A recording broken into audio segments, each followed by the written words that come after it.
सदाशिवसमारम्भां शङ्कराचार्यमध्यमाम् अस्मदाचार्यपर्यन्तां वन्दे गुरुपरम्पराम्। ओम्।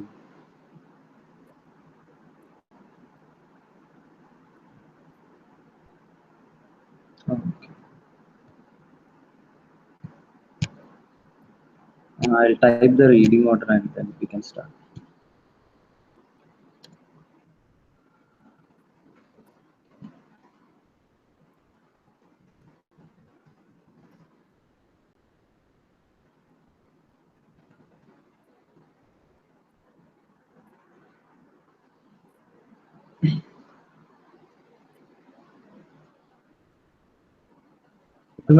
Can you please start? Sure. Hari Om.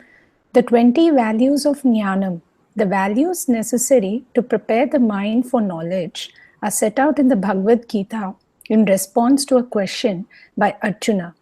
The 13th chapter of the Gita begins with Arjuna asking Lord Krishna, beginning with this three-part request for instruction addressed by Arjuna to his teacher. Lord Krishna says, Arjuna uvacha prakritim purusham chaiva kshetram kshetrajnam eva cha etat veditum ichchami jnanam jneyam cha keshava.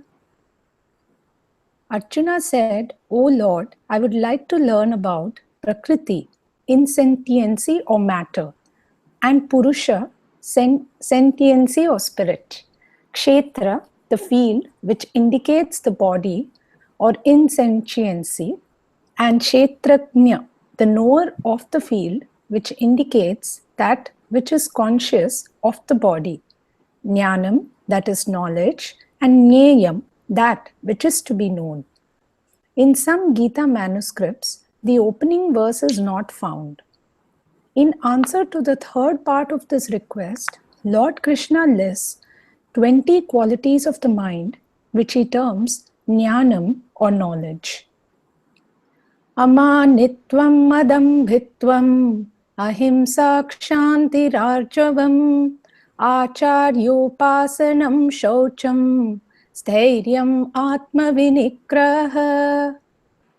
Amanitvam means absence of self-worshipfulness. 2. Adambhitvam, absence of pretense. Adambhitvam, absence of pretense.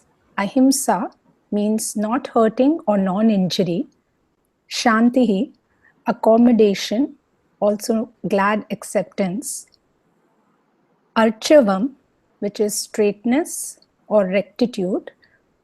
Acharyopasanam, that is service to the teacher. Shaucham, cleanliness or inner and outer purity. Stairyam, steadiness or steadfastness.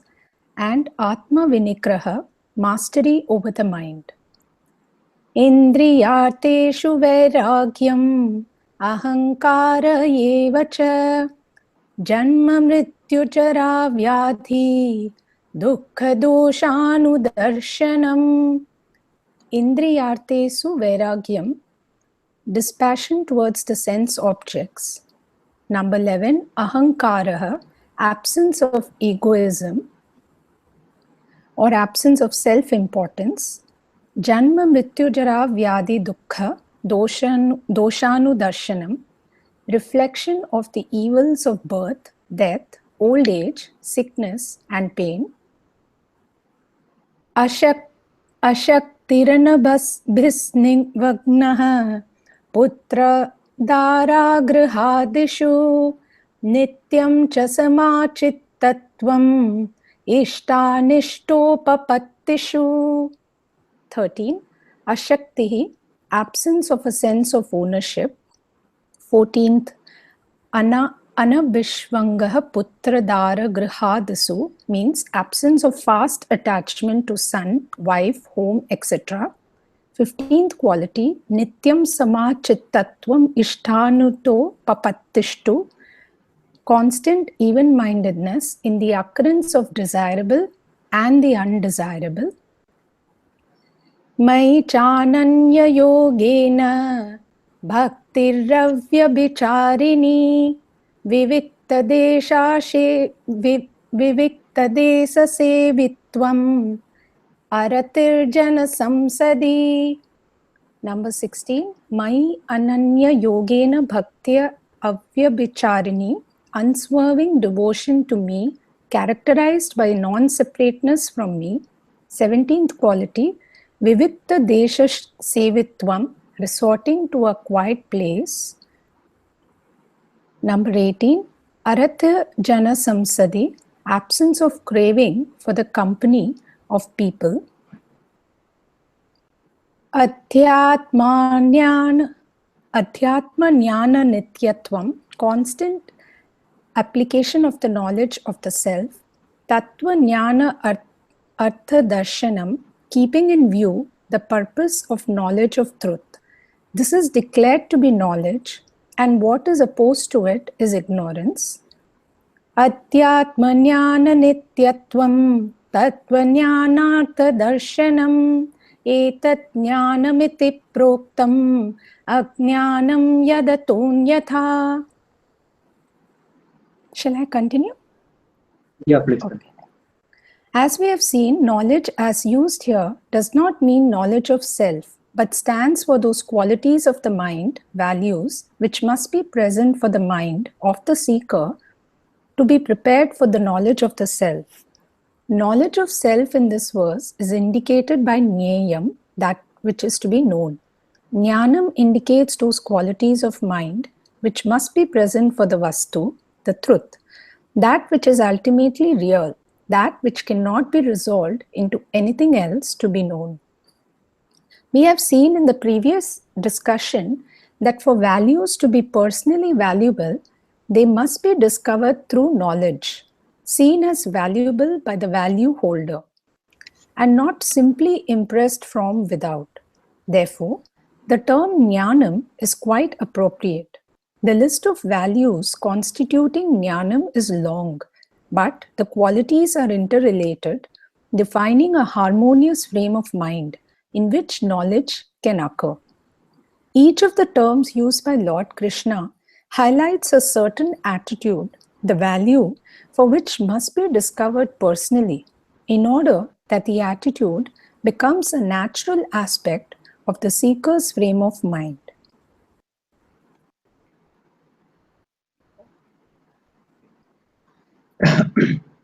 I think somebody else can read now. Yeah. Yeah, thank you. Next would be Prasoona ji, please continue from. Or should we discuss? It was a bit long. I think we can discuss and then. Shall we discuss the 20? Yeah, 20 values. Yeah. It's a long list of.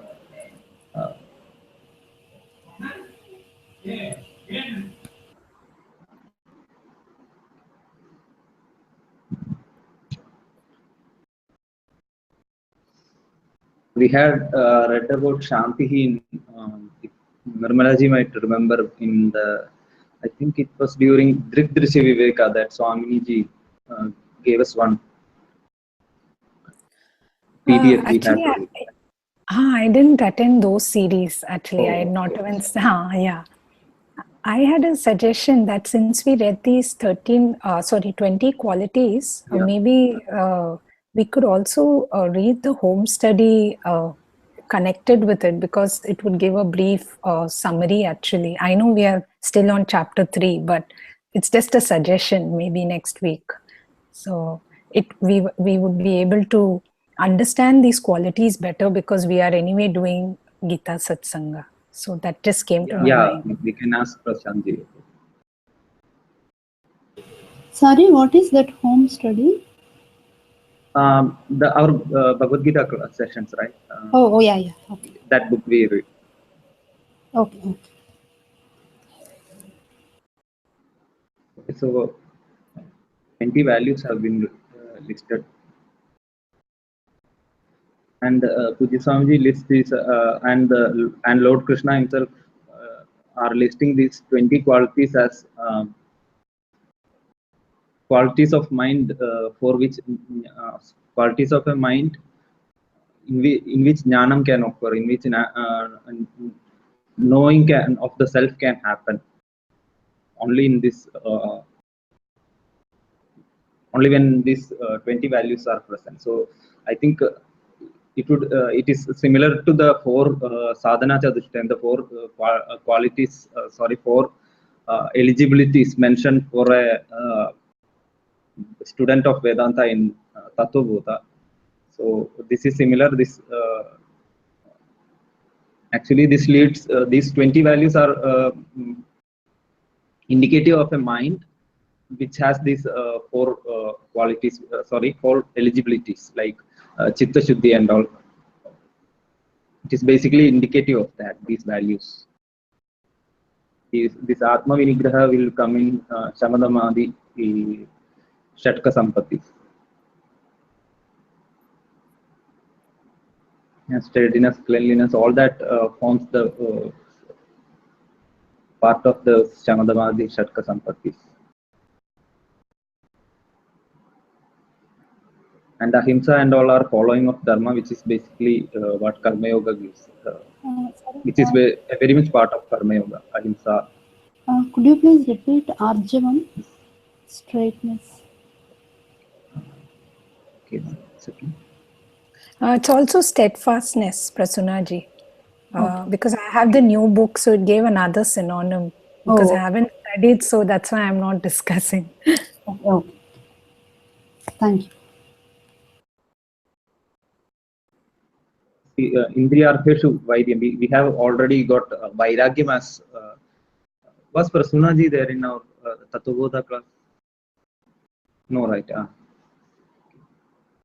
But in Tattvabodha, we discuss Vairagyam as one of the four eligibilities of a Vedanta student. So, student of Vedanta. So, this Indriyartheshu Vairyam, this passion towards sense objects will is basically that only.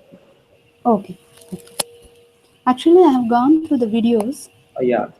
So you must have come across these four qualities. That is Viveka, Vairagya, Nityanitya Vastu Viveka, Vairagya, Shama, Damadi, Shatka Sampatti, and Mumukshutva. Oh, These qualities are basically, these 20 qualities, I think, are basically indicative of a mind with all those four eligibilities. Yeah.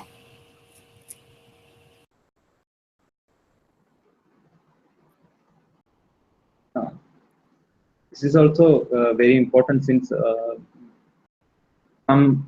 in some circles it is being spread that a jnani can live anyway. So, but Bhagwan himself lists these 20 values, which is required for a mind to know.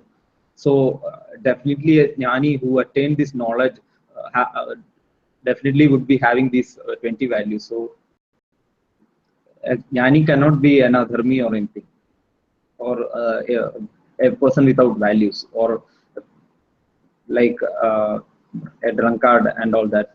A jnani cannot be all that.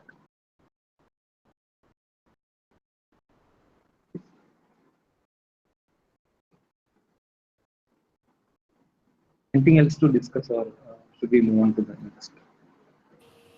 Few values actually cause some ambiguity, like when you said this, maybe it's just for an example you would have told. No, I didn't get you. Please. Oh yeah. Apart from that, actually, when you say drunken, just let's take it as an example only, but maybe there could be other values like this.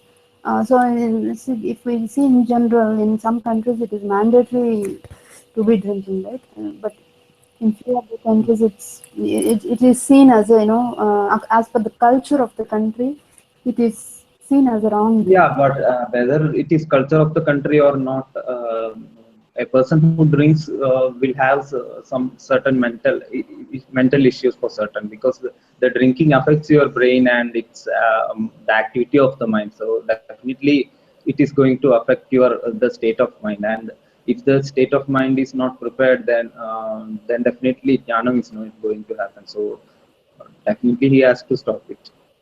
Right, Whether it is part of his culture or not, that is not that important. Okay, thank you. I'm just saying it as an example, and there are lots of examples like ahimsa. Definitely, that shows the importance of vegetarianism that we follow. Yes, yes.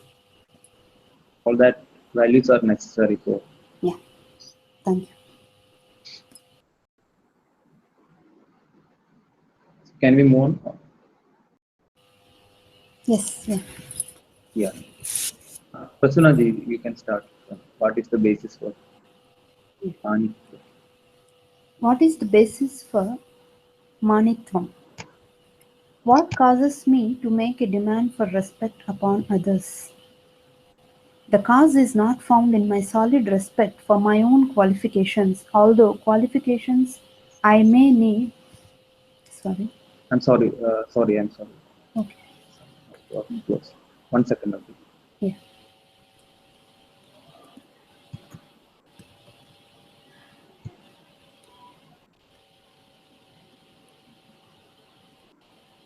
Yeah, I have the book open for me.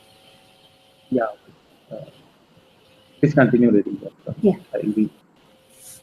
So page number 21. What is the basis for Manitvam? What causes me to make a demand for respect upon others? The cause is not found in my solid respect for my own qualifications, although qualifications I may indeed have in good measure. But the cause is found in a deep underlying doubt in my mind about my own qualifications. When I am completely certain that I have in full measure the qualifications that I claim, then I have no need to demand from others respect for those qualifications. No matter how strange or polysyllabic my name is, I don't demand respect from others for my ability to spell my name. In fact, commendation for this skill would be insulting. I take for granted this ability and do not concern myself with it. Manitvam, is it Manitvam or Manitvam? Manitva. Okay. Manitvam arises because I am doubtful about my qualifications. I do not seem to accept myself as one who is qualified. The demand upon others for recognition shows that I need some support so that I can feel that I am somebody. This demand comes from an inner sense of emptiness, a lack of readiness to accept myself as I am because I secretly fear that what I am is not good enough. Although I assert my qualifications, I am really all too conscious of my limitations and am afraid to acknowledge limitations or have them recognized by others. I do not want a response from others to my limitations, but only to my qualifications, and not just to my qualifications, but to my qualifications. Shall I continue? Yeah. Please continue. Amanitvam is the first value. Amanitvam is the first value listed. Amanitvam comes from the Sanskrit word manaha, means self-respect, self-esteem, extending to conceit or haughtiness. Thus, mina means an exaggerated opinion about oneself. Manaha doesn't imply that one is without qualifications, but rather that whatever qualifications one has loom large in one's mind as worthy of respect and regard from others. The one who has manaha is a mani. The addition of tvam to mani creates the abstract noun manitvam, which stands for the essence of the quality, that is, for exaggerated self-respectfulness or self-worshipfulness. The prefix a negates the meaning of the word, so amanitvam indicates the absence of self-worshipfulness. A simple factual self-respectfulness is not a harmful quality of mind. In fact, it is a good quality. A problem arises only when self-respectfulness is exaggerated into self-worshipfulness. When self-respect becomes self-conceit exaggerated, it does not just undesirably affect my attitude towards myself, but it manifests in my demand upon others to show me The respect that I feel is my due. When I demand respect from others, I invite many disturbances into my mind. Demanded respect rarely will be given to me upon my terms, if at all. The person upon whom I make such a demand may not respond, or he may, suffering from his own manitvam, respond with hostility, or by making a demand upon me for a greater respect. The result can be mutual hurt, friction between us, troubled minds. Yeah, we can stop here and discuss a bit. Basically, the problem we have seen in other texts of Puji Swamiji that the basic problem is nothing but lack of self-acceptance. And it is when we cannot accept ourselves, we have these insecurities. We would like to, we are looking for securities. Securities like being respected. Securities include those like being respected by other people, like respect for my qualifications. I personally know a person who is very crazy about his. He's a doctor and he's very crazy about it, and he wants everyone to respect him. He is always kind of paranoid whether everyone is respecting him or not, whether whether you do it with an intention or not. If something you do, he might start doubting, oh, is this that person disrespecting me, and so on. Such a mindset, there are people with such a mindset. So this is one thing, one quality Puji Swamiji is listing. Sorry, the Bhagavad Gita is listing and Puji Swamiji is explaining. A person with so much insecurity and need to an extreme need to gain respect from others can have a prepared mind for Vedanta. So,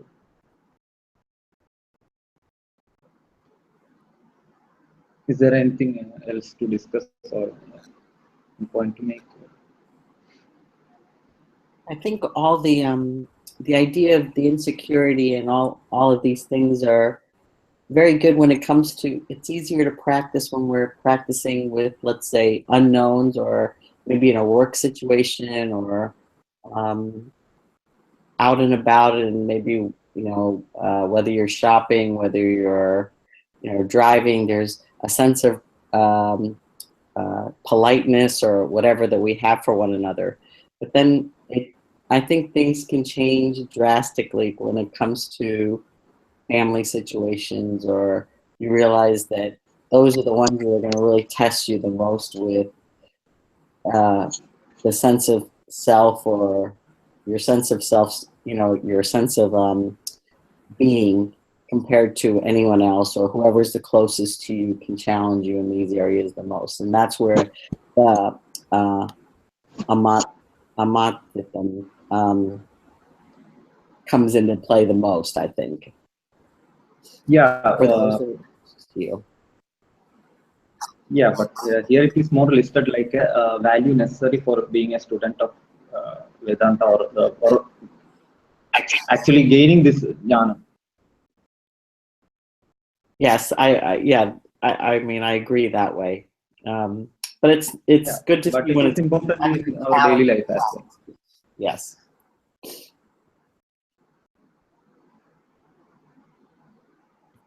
Okay, I think we can move on. Maybe Anjuji, can you start reading from the next topic? Sure. And what is basis for mantra? What is the basis? Hello? What is the basis? Okay. Yeah, please continue. Okay. What is the basis for manitvam? Manitvam. What causes me to make a demand for respect upon others? The cause is not found in my solid respect for my own qualifications, although qualifications I may indeed have in a good measure. But the cause is found in a deep underlying doubt in my mind about my own qualifications. When I am completely certain that I have in full measure the qualifications that I claim, I have no need to demand from others respect for those qualifications. No matter how strange or polysyllabic my name is, I don't demand respect from others for my ability to spell my name. In fact, commendation for this skill would be insulting. I take for granted this ability and do not concern myself with it. Did we just read this? Yeah, I think it comes Okay. right. Oh, okay. All right.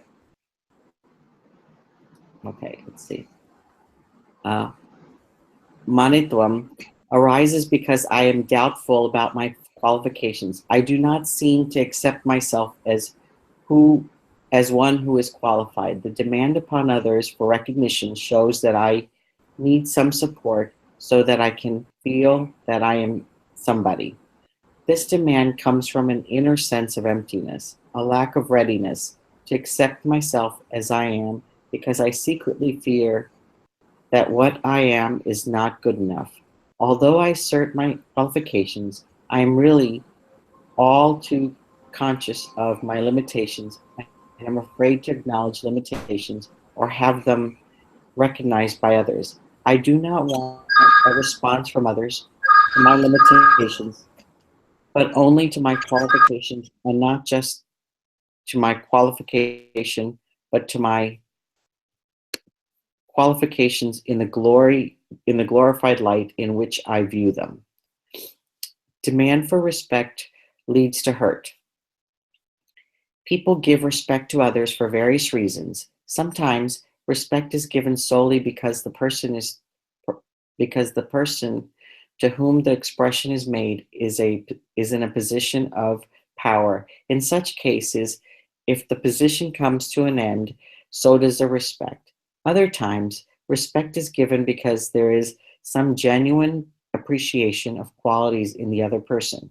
However, respect voluntarily given is subject to the whim of the giver. What he finds convenient to give one day may be too much the next. Also, the giver may cease his respectfulness if it is not returned to him in kind. If he, too, has an ego that requires extravagant support, he may find it deflating to extend to another without return in kind. So he stops. A relationship in which there is such mutual demand for respect is likely to become a tug of war all the time. Hurt is the usual end result of the demand for respect. Hurt, based on bloated ego, hurt is possibly when there is a bloated ego price.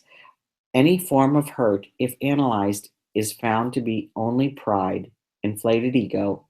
Inflated ego is a disproportionate, excessive significance attached to what I know, what I feel, and what I possess, and what I do, and how I look. With these overemphasis on the knower-doer I comes the expectation of certain response from others. Recognizing my importance and seeing me as I want to be seen. When the response does not come, then comes a hurt. A hurt, deflated ego tends to spend a lot of time planning how to teach the one who brought about the hurt a lesson. And since a prideful ego picks up lots of hurts, the list of those to be taught a lesson is likely to be long. For such a person, sitting quietly in meditation is not possible. In the firmament of the mind of one with a hurt ego, the luminaries are all the people who cause the hurt. It is upon them he dwells in meditation.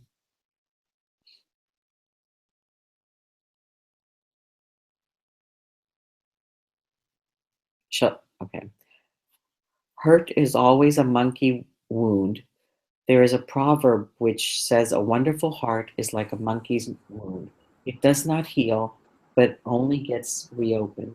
A hurt mind may seem to be healed, and then a sudden shadow crosses the face as the hurt is called back to memory and the hurt reopens. Like clouds before the sun, bloom closes in.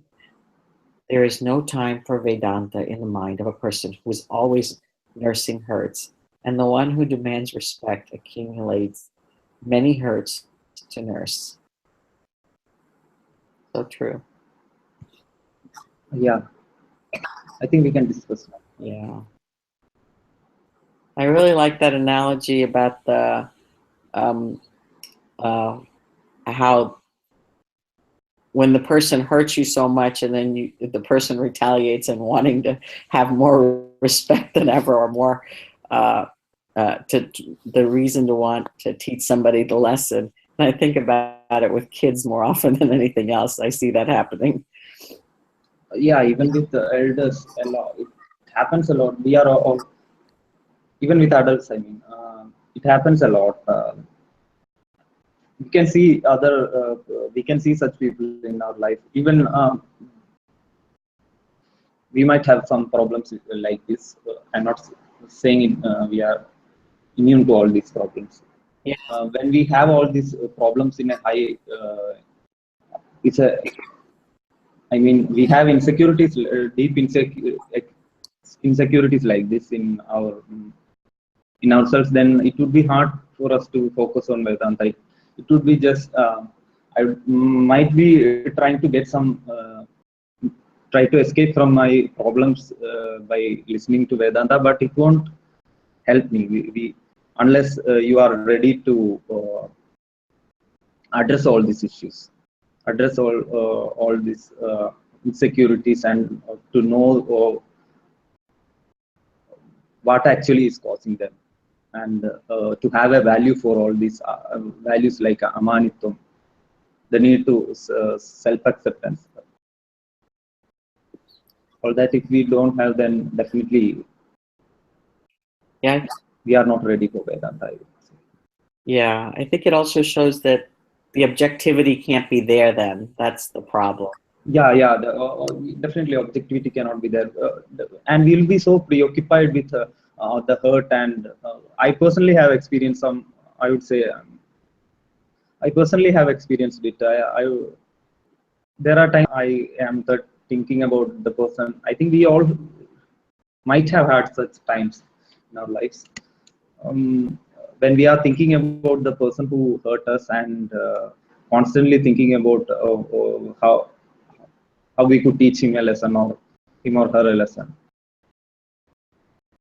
When our pride is hurt, then we definitely we get obsessed with that particular incident. And Fuji Swamiji in his meditations tries a lot to. Someone's mic is not. But you know, this reminds you of like the simple example with that rope and snake. Eventually, if we see the hurt in a more objective manner, is it really their fault? Or like if it's looking at blaming or hurting, then it makes it much harder. So I know I have to step outside of the situation when it comes to be so personal after a while. I mean, I'm still learning. I'm not there in any which way, especially when it comes to family. That's more maybe I need to have a little bit more objectivity in my own heart. Yeah. Objectivity is required a lot. Hello. Please mute the mics when you are not talking, because there's a lot of echo, and okay. So yeah, when there is no objectivity, and we are so preoccupied with the hurt, then we definitely cannot focus on Vedanta or anything. Our life itself would be very hard for us. This person I know, who is very paranoid with his whether other people are respecting him. he's I'm sure he is always thinking about this, because he's so paranoid. He is checking if someone is all the time. He's worried about if others are respecting him, if others are respecting, so craving for his respect. So he must be so disturbed in his mind. I'm not saying this as a bad thing, but he must be so hurt in his mind that he cannot totally accept, he not totally, he cannot accept himself a bit, I think. That's why he is so hurt in his mind, and that person definitely cannot if he listens to some Vedanta class, I don't think it will help him. So we need to have some amount of these values. We need to understand it, and we need to understand our insecurities and try to address them. Yeah, thanks, Shamu. I'm like it's so revealing actually. Yeah. What you said is like correct as well. Even like in one of my own personal experience also, like I will be regularly okay. Like I won't be thinking of that situation as such. But once if that situation somehow comes to the head, the same anger, same frustration, what you felt at that particular point in time feels so fresh. Like it's like it's happening now, and you want to like do something about it.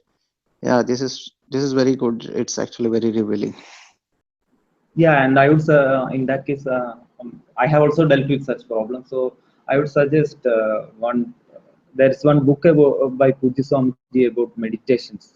So that would be really good if you read that. Yeah, I think sure. it's Thank called. you. Yeah. Yeah, I'll send you the link of that book. Yeah, definitely. Thank you.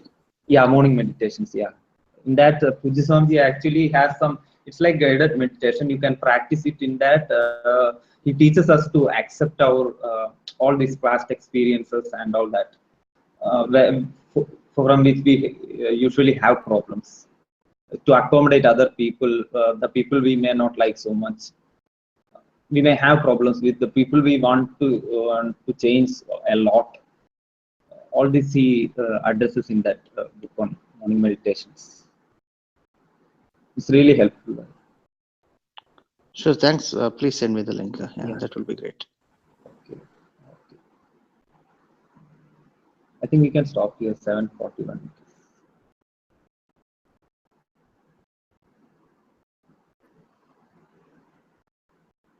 Can we stop here, or is there anything else to discuss? Then we can definitely discuss. And We can stop. Thank you. Om Purnamada Purnamidam Purnat Purnamudachyate Purnasya Purnamadaya Purnamevavashishyate. Om Shanti Shanti Shanti. Hari Om Sri Gurubhyo Namaha. Hari Om.